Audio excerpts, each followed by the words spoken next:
2016 à tous et merci de continuer à faire confiance à la RTG Aoud. Voici le sommaire de ce soir. Il est de coutume de se présenter les vœux à la fin de chaque année civile. Le chef de l'État congolais n'a pas dérogé à cette pratique. Joseph Kabila a axé son message de vœux adressé à la nation congolaise sur le dialogue national, question de consolider la paix en RDC.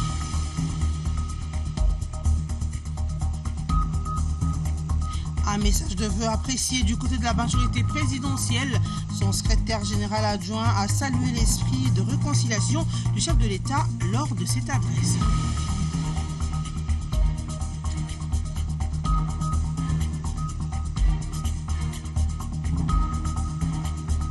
Et l'actualité en dehors de nos frontières, les violences se multiplient dans le Golfe. Elles font suite à l'exécution de 47 personnes en Arabie Saoudite condamnées pour terrorisme. C'est dimanche, l'ambassade de l'Arabie Saoudite a été saccagée et incendiée par des Iraniens en colère. Bienvenue à tous. Le secrétaire général adjoint de la majorité présidentielle, José Kokonyangui, salue l'esprit de la réconciliation du chef de l'État Joseph Kabila, chose constatée dans son adresse à la nation lors des vœux de l'année 2016. Suivez.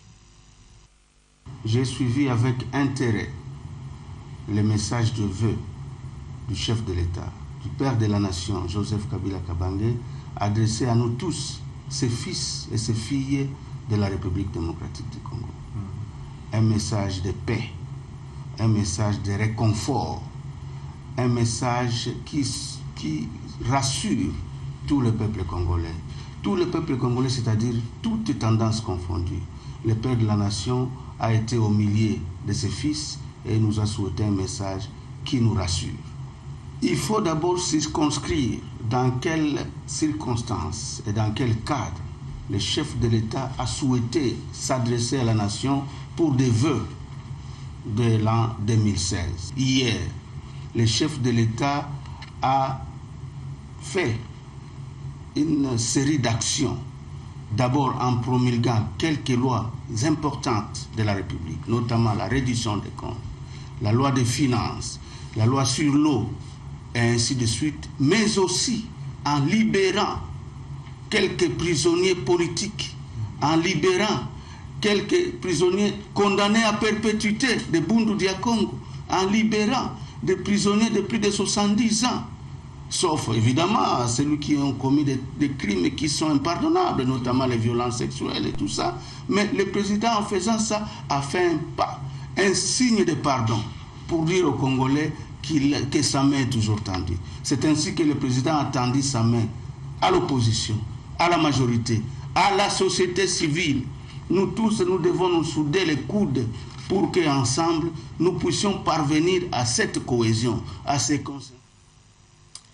Et l'actualité en Arabie Saoudite, après l'exécution de 47 personnes condamnées pour terrorisme, dont l'imam chiite Nirm al-Nirm, les violences se multiplient dans le Golfe. Après les manifestations de Bahreïn le samedi, où les manifestants avaient été dispersés par la police ce dimanche, l'ambassade de l'Arabie Saoudite a été saccagée et incendiée par les Iraniens qui exprimaient leur colère face à la mort du dignitaire chiite.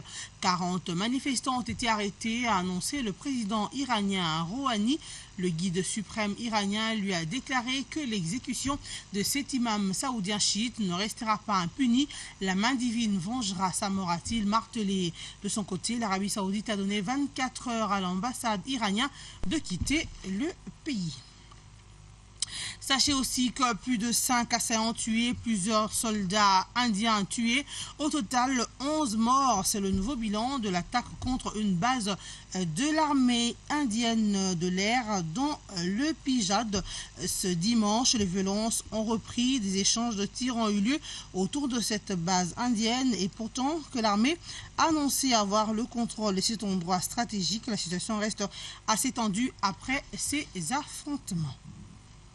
De retour ici à Kinshasa, on va parler de l'actualité de la semaine. Comme il est de coutume à chaque fin d'année, le président de la République s'est adressé à l'ensemble de la nation congolaise. Joseph Kabila a présenté ses vœux en réitérant son engagement ferme pour la consolidation de la paix. Le dialogue politique national et inclusif sera l'occasion de trouver des solutions sur des questions qui posent problème, a rappelé le président de la République. Je vous propose de suivre le chef de l'État dans un extrait choisi par Martin Moudimbi-Kapenga. Mes chers compatriotes, à l'aube de l'an 2016, il m'est un réel plaisir de présenter mes vœux le meilleur, de paix, de bonne santé et de prospérité à tous égards, à chacune et à chacun de vous. Les mêmes vœux, je les formule à l'endroit de tous ceux qui ont choisi de résider en République démocratique du Congo et de faire de celle-ci leur seconde patrie. Pour certains d'entre vous qui avaient perdu des êtres chers, auront été atteints dans leur intégrité physique ou morale, ou encore auront été affectés par les calamités de tout genre, perdant au passage l'essentiel de leurs biens matériels, l'année qui s'achève aura été particulièrement éprouvante. Éprouvante aussi pour toute la nation, qui, sur différents champs d'honneur, a vu certains de ses valeureux fils et filles tomber afin que vive la patrie. À tous, j'exprime ici ma sincère compassion, ma profonde solidarité et tous mes encouragements au nom de la nation tout entière, en formulant le vœu de voir la flamme de l'espérance se rallumer à nouveau dans la vie de chacun, s'il est ché avec le concours de pouvoir public. Cette espérance est bel et bien permise pour tous au cours de l'année 2016 qui s'annonce, en raison du projet de paix et de développement en pleine exécution que nous avons réaffirmé lors de notre message sur l'état de la nation. Sa réalisation reste cependant tributaire de la cohésion nationale, fruit de la recherche constante de solutions consensuelles à toutes nos divergences. L'année 2016 sera ainsi une année de multiples défis. Au plan politique, il nous faudra relever le défi de la consolidation de la paix. La responsabilité de la classe politique et sociale du pays est ici engagée, car à travers le dialogue politique national et inclusif, convoqué à cet effet, un consensus devra être trouvé sur les questions qui posent problème, en vue de jeter les nouvelles bases de scrutin prévues par le calendrier électoral global du 12 février de cette année, et dont aucun n'a été réalisé à ce jour. Aussi, le défi du développement nous impose-t-il de poursuivre les efforts de croissance économique et de modernisation des infrastructures de base entrepris dans tous les secteurs de la vie nationale. Chose promise, chose due, le chef de l'État a réalisé sa promesse faite lors de son dernier passage au Congrès. Joseph Kabila a signé 2 ordonnances portant mesures collectives de grâce. La première ordonnance concerne les membres du gouvernement Boudou Dia-Congo. Un commentaire de Patrick Mpezo-Zanetti. Comme annoncé lors de son discours sur l'état de la nation, le président de la République a signé 2 ordonnances portant mesures collectives de grâce. D'abord, l'ordonnance numéro 15/090 du 31 décembre 2015 concernant les membres du mouvement Boudou Dia-Congo. Le chef de l'État a précisé que c'est pour marquer d'un sentiment particulier d'humanité et de justice de pardon et des décrispations de l'environnement sociopolitique dans le cadre du dialogue politique national inclusif que cette ordonnance lue à la télévision nationale a été signée. Sur proposition du ministre de la Justice, garde des Sceaux et droits humains, ordonne.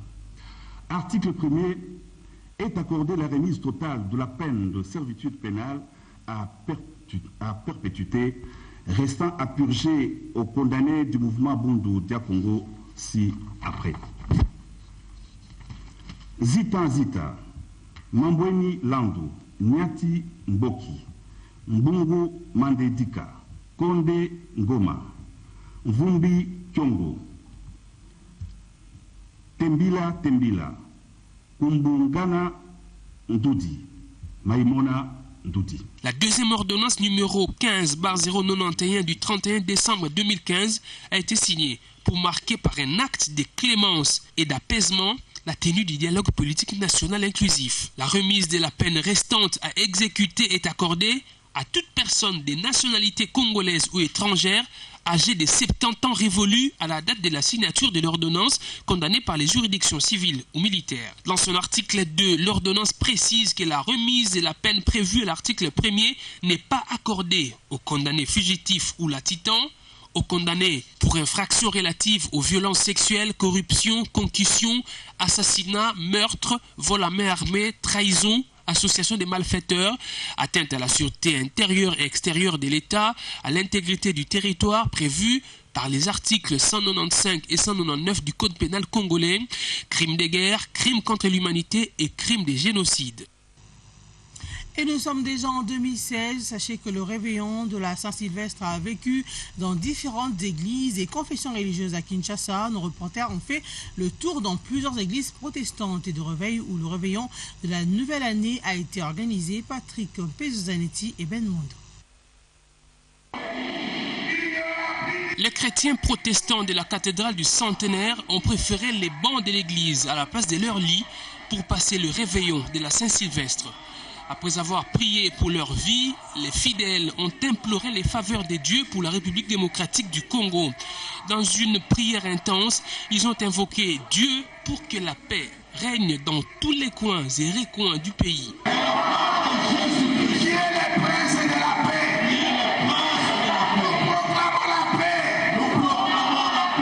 Au centre missionnaire Philadelphie, une église de la KDC, Communauté des Assemblées de Dieu du Congo, le pasteur responsable de l'église, Roland Dallot, a prêché sous le thème « Une chose qui fera la différence en cette année nouvelle ».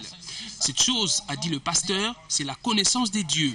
Se focalisant sur les passages bibliques de Psaume 118, 6 à 14, Daniel 3, 13 à 18 et Philippiens 1, 19 et 25, le révérend pasteur Roland Dallot a appelé les fidèles de son église à chercher à connaître Dieu de manière spirituelle et sincère pour marquer la différence en 2016. Forte mobilisation à l'Assemblée chrétienne de Kinshasa Kalembelembe où l'affluence des fidèles a provoqué un bouchon sous l'avenue Kabambare où les véhicules s'est disputé le passage avec les piétons.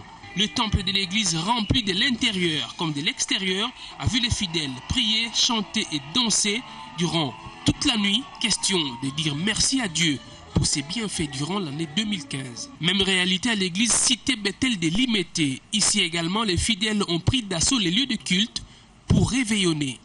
Le responsable de l'église, le pasteur Moïse Mbiye, tenant l'emblème national, a prié pour la paix, la prospérité et le relèvement de la République démocratique du Congo. À l'église Pierre Vivante de Lemba Salongo aussi, les fidèles ont abandonné pour toute la nuit leur maison pour prier en faveur de 2016, déclarée année de nouvelles choses, selon le passage biblique d'Apocalypse 21:5. Le révérend pasteur Grace Sumbela a exhorté les fidèles sur l'importance qu'il y a à remplir la mission que Dieu assigne à chacun.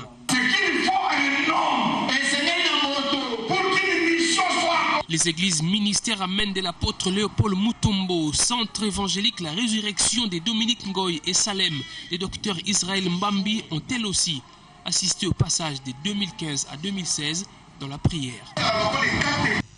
À l'église catholique aussi, le réveillon de la Saint-Sylvestre a été organisé pour cette confession. Le réveillon a marqué la fin de 3 jours de prière appelés Triduum.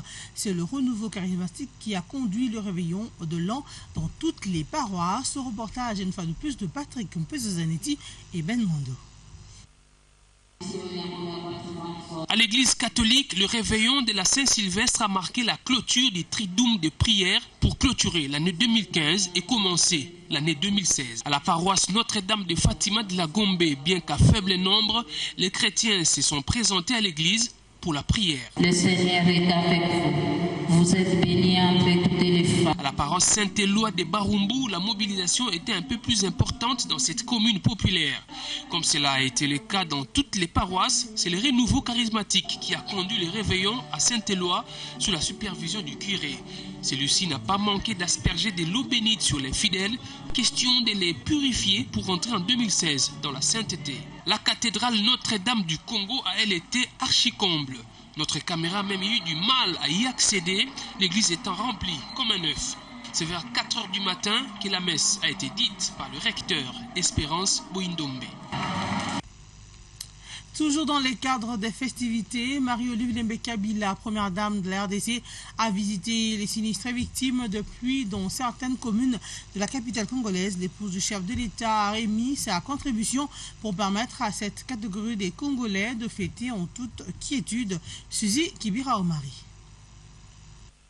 Ce déplacement de la première dame de la République démocratique du Congo dans la périphérie de la capitale congolaise a eu pour objectif de palper les dégâts causés par les pluies qui se sont abattues depuis un temps dans la ville de Kinshasa. Murs cassés, maisons inondées et vides, voilà l'image triste qui s'offre à l'épouse du président de la République. Sur les eaux stagnantes, bondées d'ordures et même face à la montée des eaux, Marie-Olive Lembe-Kabila a abandonné sa 4x4 pour prendre place à bord d'une pirogue afin d'apporter sa consolation aux sinistrés.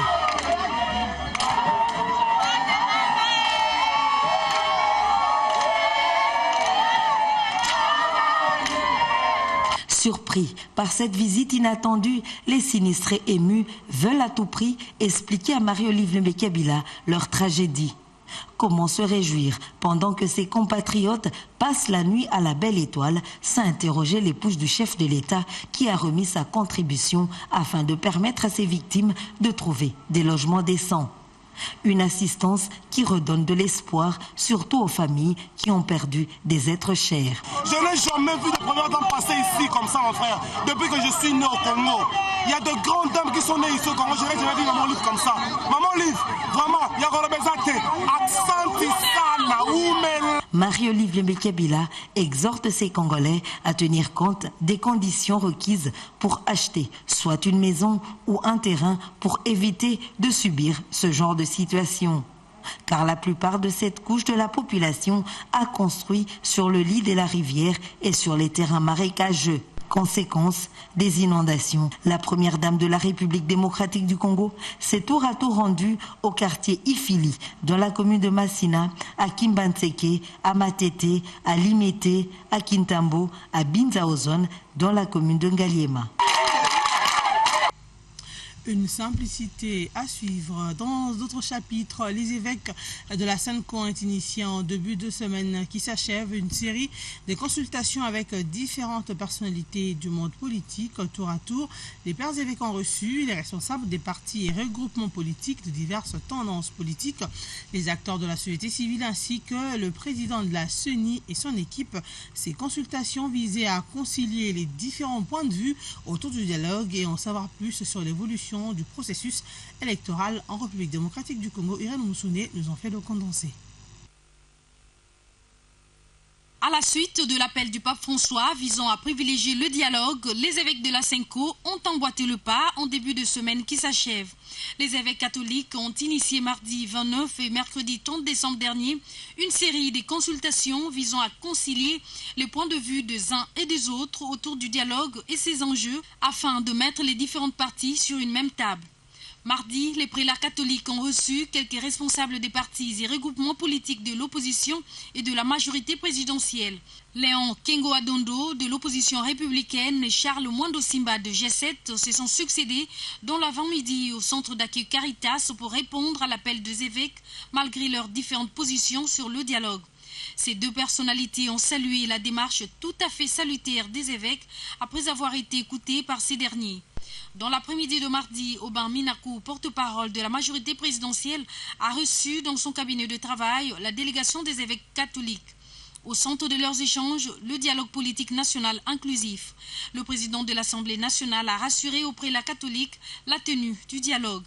La série d'entretiens s'est poursuivie mercredi 30 décembre avec le président de la CENI et son équipe qui ont également répondu au rendez-vous des évêques de la Senko. Corneille Nangaa devait rendre compte de l'évolution du processus électoral et les contraintes auxquelles il fait face. Les évêques de la Senko ont ensuite reçu les responsables de l'UDPS, parti cher à Étienne Tshisekedi, Vital Kamere, Eve Bazaïba de la dynamique de l'opposition, les acteurs de la société civile pour les écouter à leur tour. Les évêques catholiques entendent ainsi apporter leur contribution à la consolidation de la paix ainsi qu'à la réussite du processus électoral dans l'intérêt général de la nation. Fini ces consultations, il ne restera plus qu'aux évêques de la Senko de se concerter à l'interne pour donner leur point de vue final sur les questions abordées dans les prochains jours. En bref, en image, 97 Jeep 4x4 de marque Toyota de la Commission électorale nationale indépendante sont arrivés mercredi à Kinshasa. Ces engins acquis sur fonds propres du gouvernement de la RDC ont été réceptionnés par le président de la CENI, Corneille Nangaa. Ils vont booster la logistique électorale en RDC. Ces Jeeps seront dispatchés dans tous les 26 secrétariats exécutifs provinciaux et dans toutes les antennes de la Commission électorale nationale indépendante. Et puis dans le secteur de l'enseignement supérieur universitaire, une trentaine de nouveaux comités de gestion à la tête des instituts supérieurs et universitaires de la RDC. Dans son arrêté rendu public, le ministre de l'ESU justifie sa décision par le souci de redynamiser toutes les institutions d'enseignement supérieur universitaire. Professeur Théophile Mbemba parle également de la fin prolongée du mandat de ces comités de gestion. Toutes les grandes universités publiques de la capitale ont été touchées par ce chambardement, parmi lesquelles l'Université de Kinshasa, l'IFASIC, l'IEC et l'ISTA. Le recteur de l'IFASIC, Jean-Lucien Kitima, a été remplacé par Rigobert Moukeni Lapes. En santé, la population d'Omweso dans le territoire de Massissi au Nord Kivu ne pourra plus bénéficier des soins de santé de Médecins sans frontières. Cette ONG internationale a décidé de suspendre ses activités médicales et humanitaires dans cette partie de la RDC à la suite de l'insécurité qui sévit dans cette localité. Anifa Kassimwana et Irène Moussouné nous en parlent. L'insécurité a obligé l'ONG Médecins sans frontières à suspendre ses activités médicales et humanitaires à Mweso, dans les territoires de Massissi, au Nord Kivu. Au courant de ce mois de décembre, 2 employés de cette ONG ont été enlevés par des inciviques. Ce n'est pas la première fois que l'ONG MSF est la cible d'attaque dans le Massissi, une zone reculée de l'est de la RDC où sévissent de nombreux groupes armés. Ces 2 employés ont été braqués et kidnappés alors qu'ils circulaient sur la route entre Kichanga et Mweso pour effectuer leur travail et une somme importante d'argent a été ravie. Cet acte a poussé l'ONG Médecins sans frontières à suspendre ses activités à Mweso.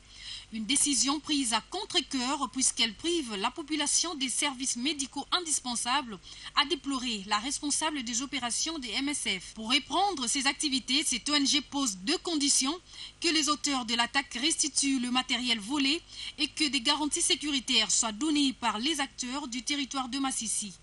Il faut noter que MSF a eu pendant 10 mois plus de 185 000 consultations externes, 8 000 hospitalisations et près de 6 000 accouchements à Mweso. Pour MSF, c'est une catastrophe pour la population s'il n'y a plus d'appui de cette ONG pour les soins de santé. Les premières victimes de cette suspension sont des déplacés, principalement les femmes et les enfants de la chefferie de Bachali. Pendant plus de 8 ans, ces derniers ont bénéficié de soins gratuits grâce au service de MSF. Cette ONG avait beaucoup investi pour l'hôpital de Mweso en y construisant et équipant des bâtiments de prise en charge médicale et plus de la moitié de son personnel est basé à Mweso et Kichanga. MSF exige donc des garanties de tous les acteurs de la région pour assurer la sécurité de son personnel et de ses structures. On va parler culture à présent. La nation congolaise a reconnu les hauts faits de ses dignes fils dans le domaine de la culture et des arts. Des créateurs d'œuvres d'esprit ont été décorés le mardi à Kinshasa, chacun dans sa catégorie. Outre ces prix, 6 jeeps ont été remises, particulièrement à Maître Toro, Maître Liolo, Simaro Lutumba et 3 autres artistes.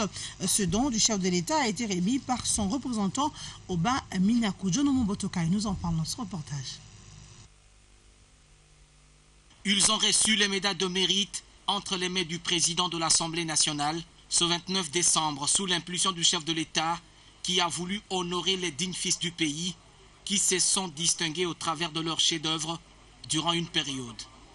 Au total, 90 artistes, hommes des cultures, chroniqueurs et opérateurs culturels congolais ont défilé tour à tour pour être décorés chacun dans sa catégorie en présence du chancelier des ordres nationaux. Presque tous étaient là. Papa Noël, Alfred Liolo, Jibem Piana, Jean Goubal Kalala, Barli Barouti, Dizi Manjekou, Didier Moumengi, Werason, Nyoka Longo, Asimba Bati, Papa Wemba, Lokwa Kanza, Foto Kokolo, Manda Chebois, Vieux Aniki, Mbili Abel, Chalamwana, Maman Bipendou. Chacun a reçu des prix selon les mérites définis par le comité organisateur, dont le critère frappant ont été 10 ou 20 ans de carrière, innovation, un seuil de moralité dans l'exercice du métier. Partant des arts plastiques, la musique, en passant par la photographie, le théâtre, la littérature et la publicité. Une mention spéciale est revenue à François Gombe Baseko, dit Maître Toro, qui a reçu 2 médailles d'or et d'argent. À ce stade, on note aussi presque la même récompense pour l'artiste auteur, compositeur, guitariste Lutumba Simaro. Le chef de l'État Joseph Kabila a fait un don spécial de 6 jeeps à Maître Toro, Lutumba Simaro et à 4 écrivains au titre de gratification. L'annonce a été faite par Oba Minaku, le représentant du chef de l'État à la cérémonie. Pour couronner le tout, des discours ont accompagné la cérémonie du jour. André Kimbuta, gouverneur de la ville-province de Kinshasa, est heureux que sa ville soit le carrefour de la culture congolaise et que Kinshasa soit aussi parmi les villes créatives plébiscitées par l'UNESCO. Pour le professeur Joseph Ibongo, président du comité d'organisation, la rencontre avec les hommes de la culture congolaise vise à stimuler les générations actuelles et futures sur le bien fondé des bons et loyaux services rendus à la nation, car la nation a toujours reconnu les hauts faits de ses dignes fils. Banza Moukalai, ministre de la Culture et des Arts, a quant à lui commencé son mot par les vifs remerciements au chef de l'État Joseph Kabila pour son attention soutenue au secteur de la culture, avant d'inviter les Congolais à répondre positivement à l'appel du dialogue politique national inclusif. Heureux et satisfaits de cette initiative, les artistes ont salué cette récompense de toute une nation à leur endroit. Leur souhait est que cette œuvre soit aussi faite aux générations futures. Shungu Wembadio, Gilles Papa Wemba.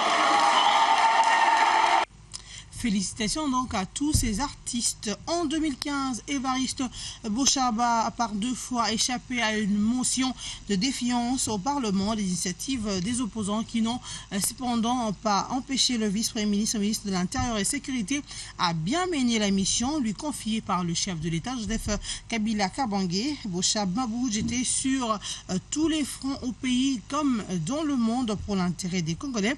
Le film 2015 de la vice-primature de l'Intérieur nous est déroulé ici par Jean-Pierre Kaïmbé.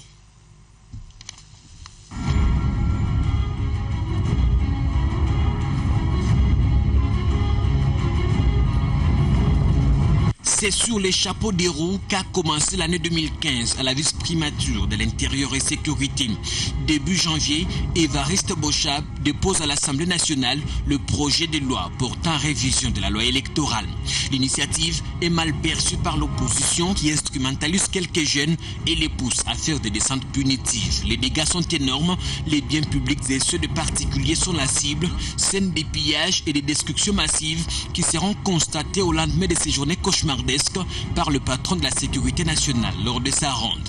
Évariste Bochab qui ouvrira ensuite les portes de son cabinet à certaines victimes dont le chanteur Kofi Olomide, le pasteur Baruti Kasongo et la femme d'affaires Mona Lux, victimes à qui le professeur Bochab transmettra les compassions du gouvernement avant d'annoncer des mesures sécuritaires prises pour protéger les personnes et leurs biens.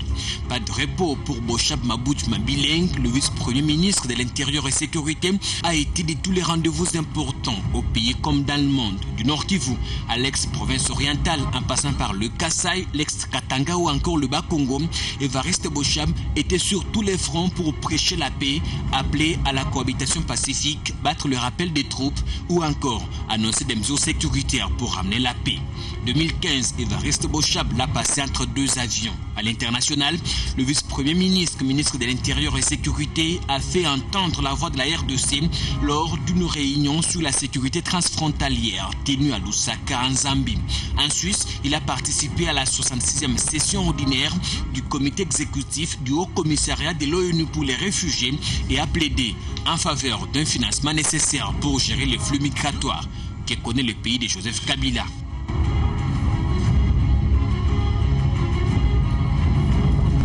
Immigration des masses, c'est fut d'ailleurs le thème d'un sommet de haute portée organisé à Malte et c'est le professeur Bochab qui y a représenté le chef de l'État.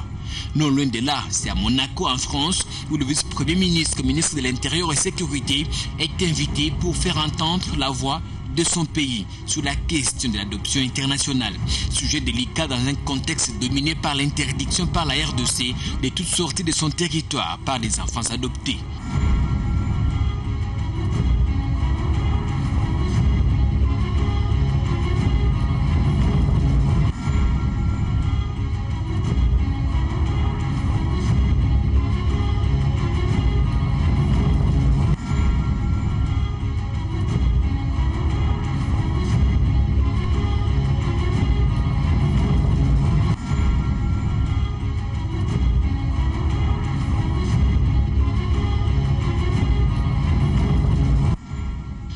Tiendra sur le plan politique que c'est pendant l'année finissante que le vice-premier ministre a remis à la commission électorale la liste de toutes les entités territoriales déconcentrées et décentralisées ainsi que les listes de partis politiques, 477 au total régulièrement enregistrés.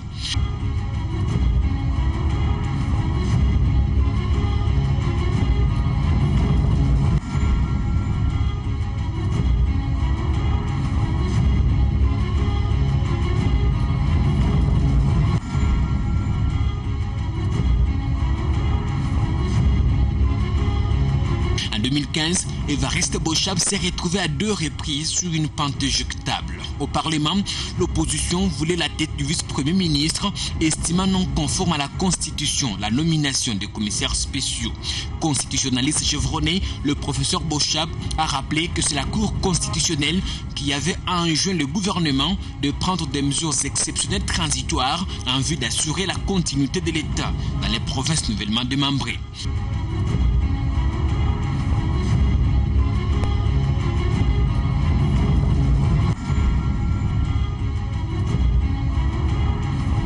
Sur le plan diplomatique, plusieurs personnalités ont franchi le portail du ministère de l'Intérieur. Saïd Djinit de l'ONU, Herman Von Ebel, greffier à la Cour pénale internationale, Michel Dumont de l'UE, Martin Kobler de la MONUSCO et bien d'autres.